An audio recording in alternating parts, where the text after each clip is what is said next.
Hi and welcome to the Aquarius subscribers. It's great to see you back again because this is your Aquarius August 2020 tarot reading. And it's been my great pleasure to get to know a few of you over the last month for personal readings. Well, during personal readings, and if you would like to have a personal psychic reading with me, then just check out the information that's in the description box below and you'll see how easy it is for that to happen. Now, next month's reading will be published on the 12th of August at 2 p.m. New York time, if you want to make a note of it.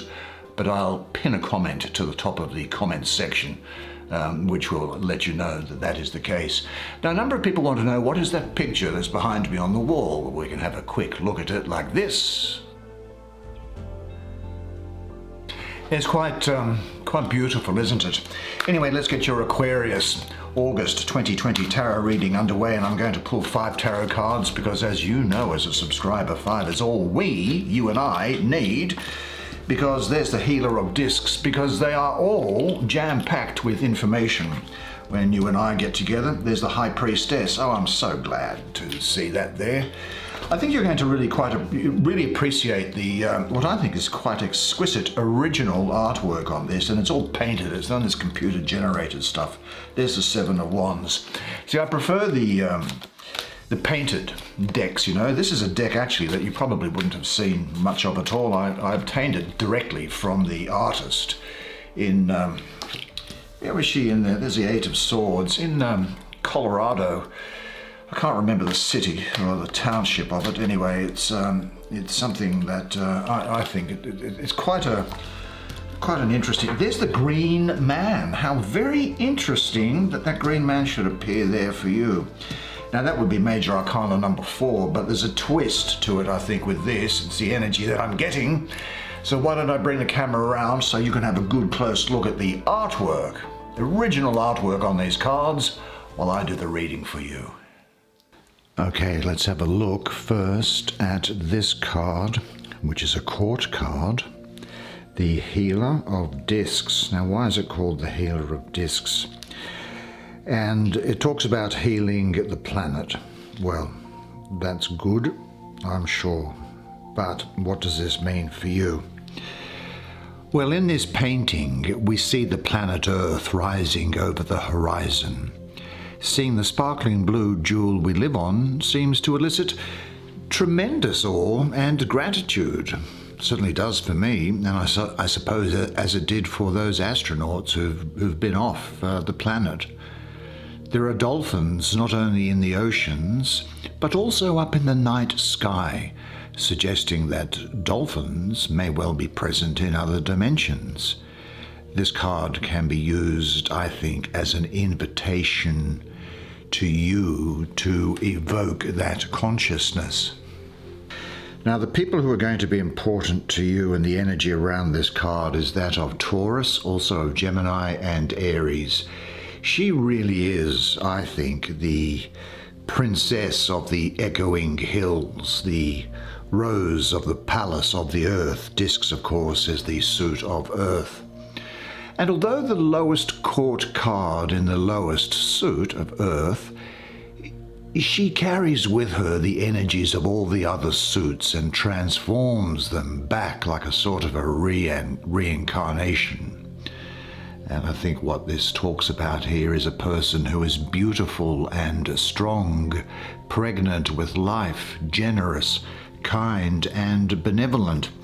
Now, I've got to say, I also do get the feeling of pregnancy around here, so you may well hear of pregnancy.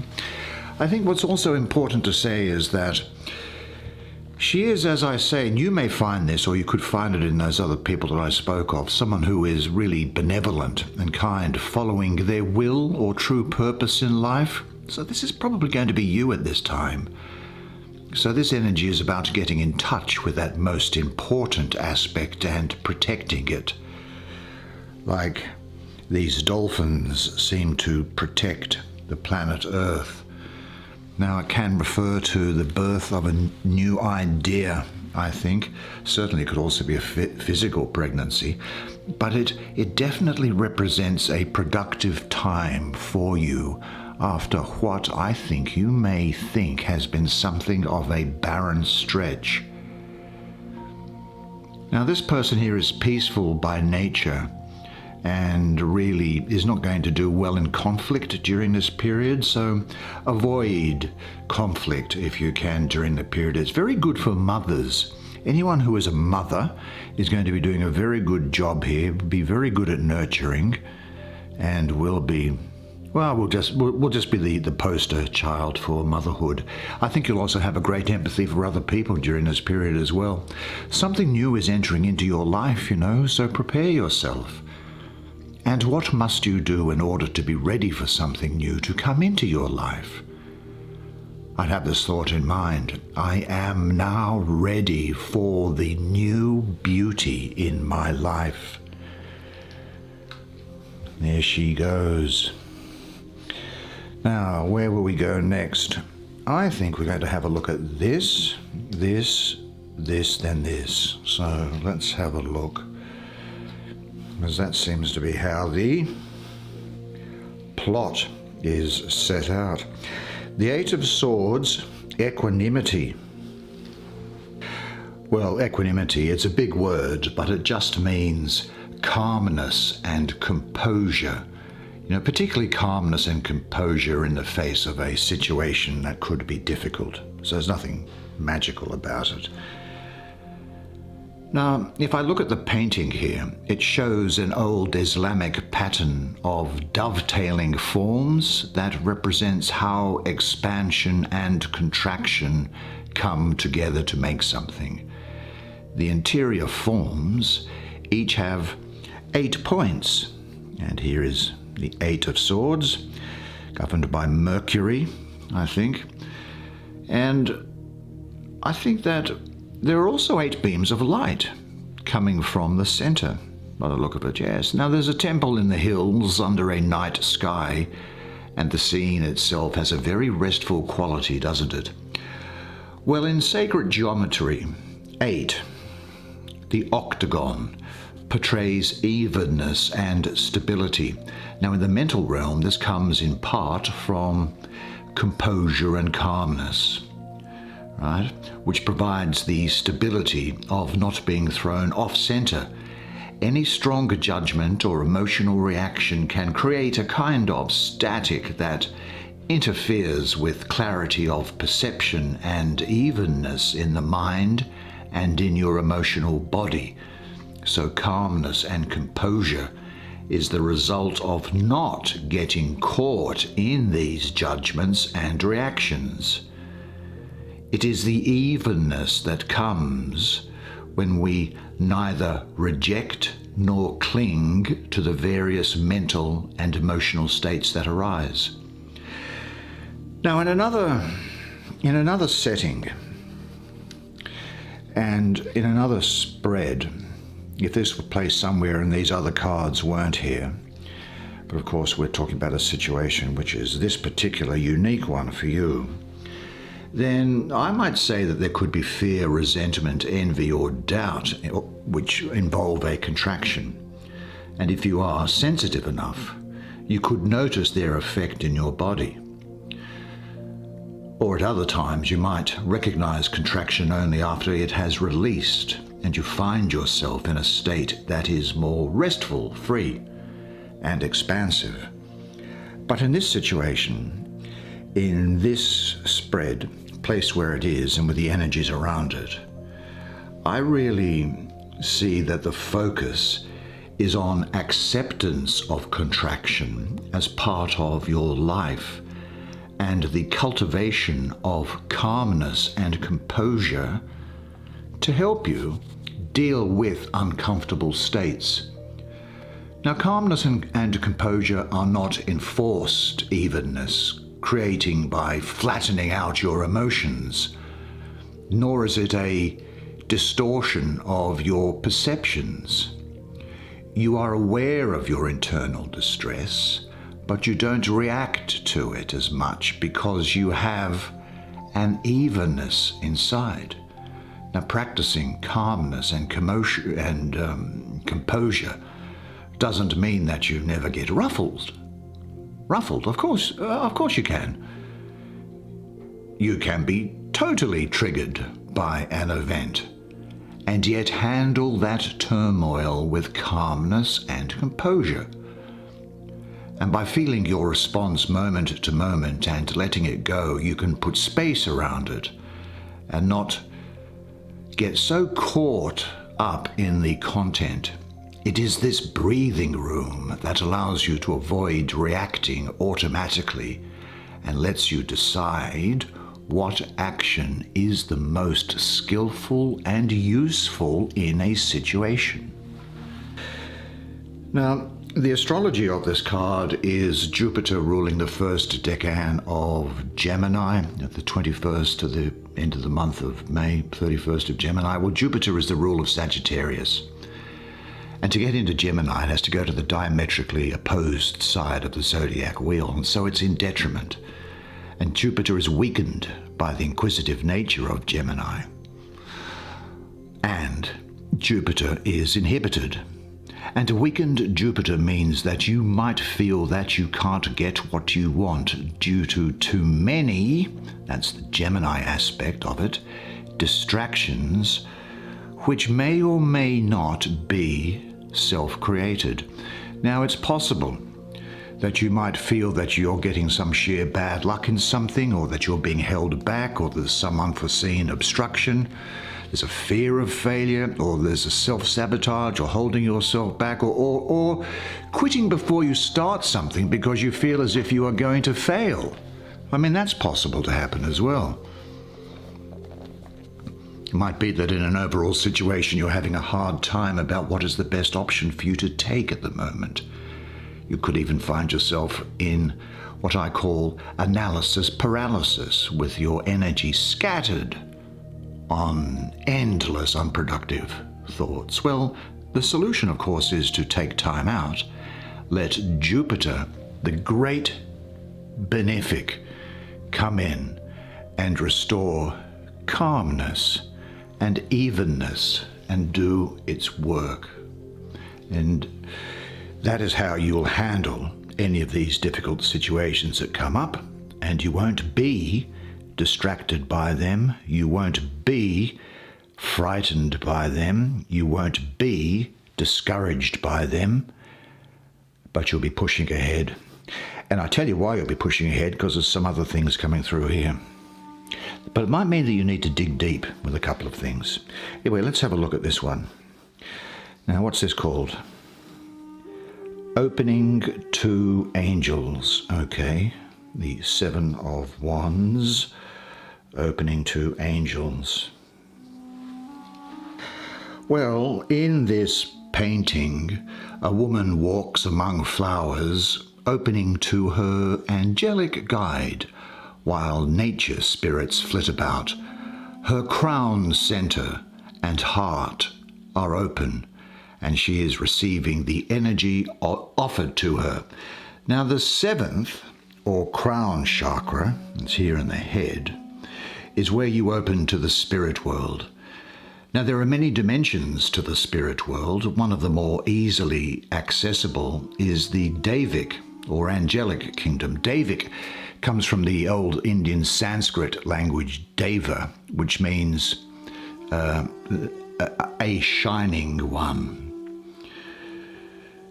Now, in English, we might call this an angel. Devas are other dimensional beings who can choose to manifest in a form that is recognizable to humans.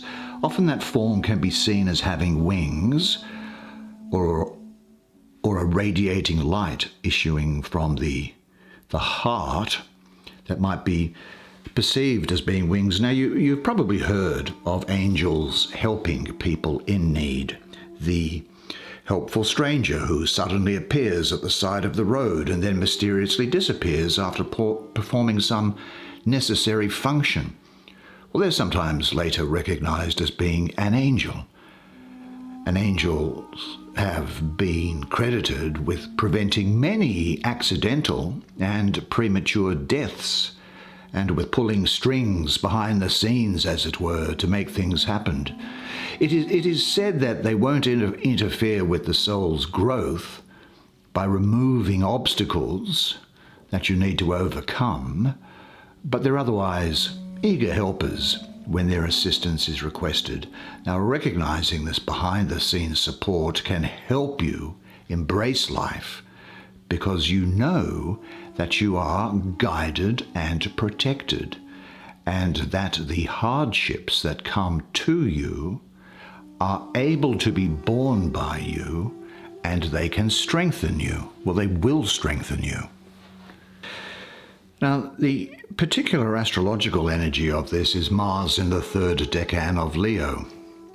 This number 7 here, I have a great association with the planet of Venus, mystically, the feminine planet of Venus. So we have masculine Mars in Leo. This means that the feminine energy of Venus, I think, dilutes the energy of fire, which is starting to dilute anyway, because Wands is the suit of fire. When you get down to the number 7, it's starting to weaken. So by the time you get to the 10, it's almost gone and turns into the next suit. So we've got a Venus really further diluting the energy of fire and the Wands here. Mars in Leo. Well, look, Mars normally gets on really well with Leo, in my experience. But in this case, being so far down on the tree of the suit, in the number 7, that harmony doesn't exist. And as I say, that feminine energy of Venus doesn't sit well with Mars, and you may well feel that it is pretty well only your Mars energy that is keeping you going in relation to something. Now, I don't want to say that, well, you are going to overcome things, but there's a period, I think, here where you may well feel that you're fighting a losing battle in relation to something. You might even feel as if you are on a sinking ship. You might think that you've been dealt a very bad hand in relation to something, and even that things in the background aren't going well. But they are going well for you.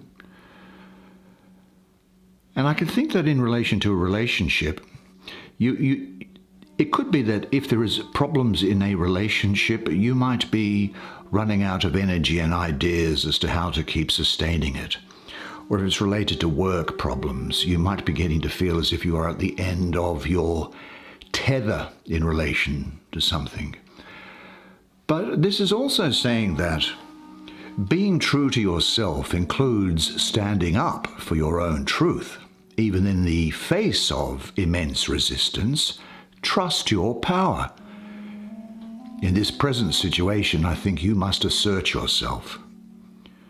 And be ready for all the consequences. Become aware of whatever fears have prevented you until now from asserting yourself, because you will be asserting yourself. Because you will have this thought in mind, and it is this: I express my own reality openly and honestly. As if to help you along the way here, and I'll lead. The cavalry, of course, comes charging in with this thing, the Emperor. Here's the High Priestess. There she is. Hello, High Priestess. What's she called? Feminine mysteries and intuitive wisdom. Very good. Now, in this painting, she is lifting a veil. You might think of this as lifting the veil so that the mysteries behind it can be seen. It is twilight in the scene, the crack between the worlds, and the perfect symbol for bringing mystical consciousness into daily life. Now, if you look carefully, you'll see several moons on her veil. You see those there? Yeah, like twilight. The moon stands between darkness and light. It cycles between the two and is a symbol of change. Change is much more of a central component of feminine consciousness than of the masculine.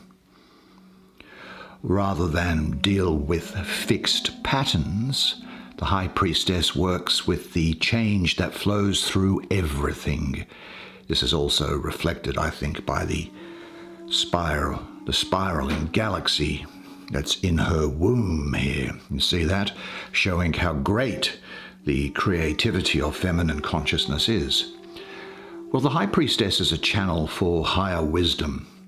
And like the priests and priestesses of old, she, metaphorically, brings this wisdom down from above and makes it available to those for whom the connection is less clear. The High Priestess is sometimes seen as a feminine counterpart to the magician, actually. Yet her concern is not so much manifesting in the physical world, as the magician is, as it is playing with the magic of the invisible worlds.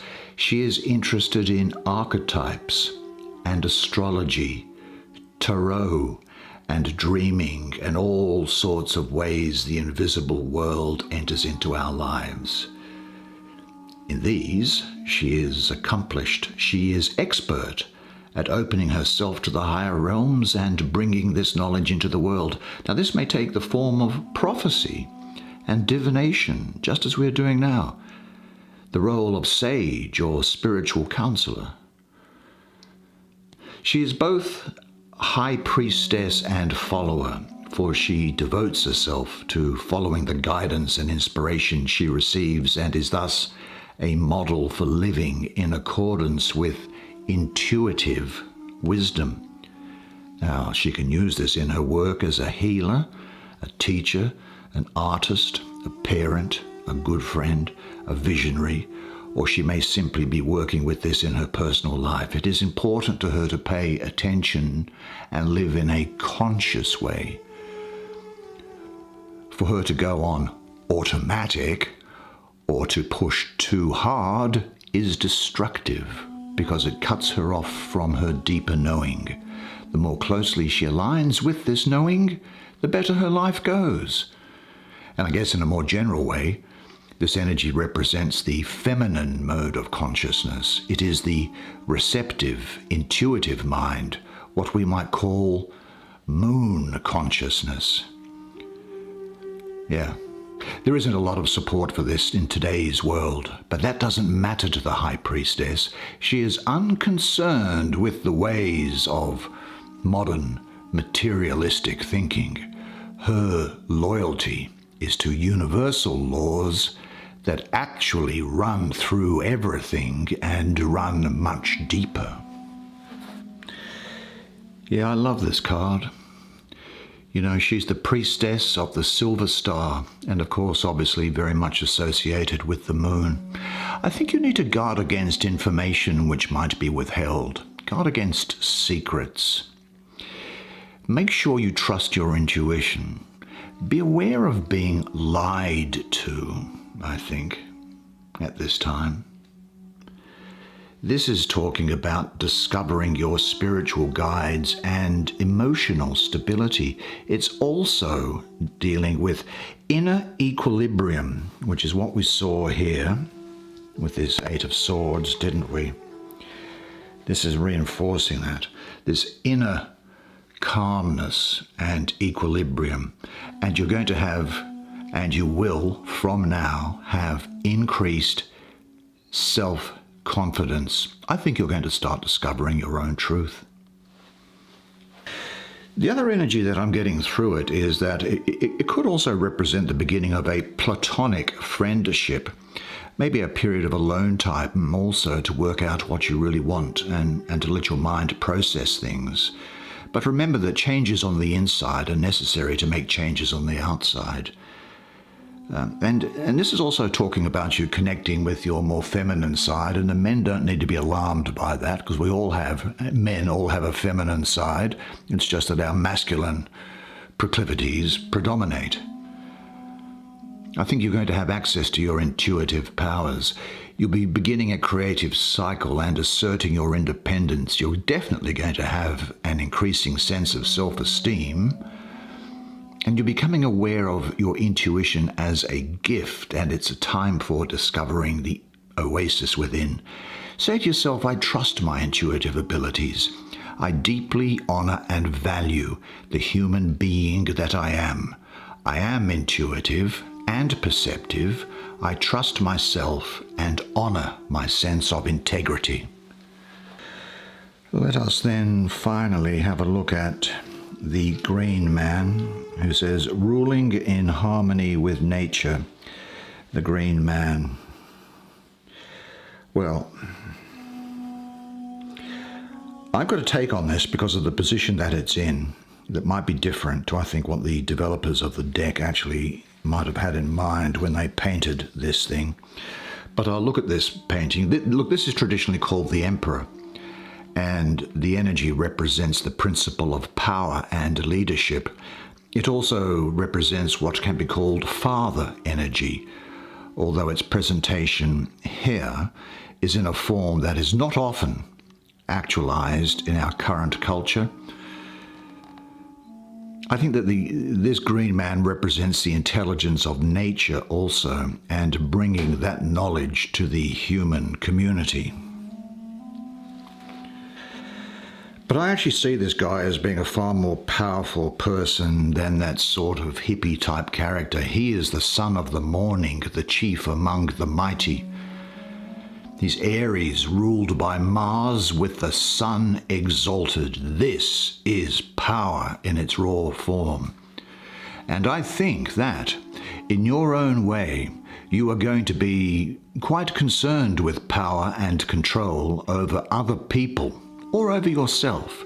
You'll be seen as a natural leader and organizer.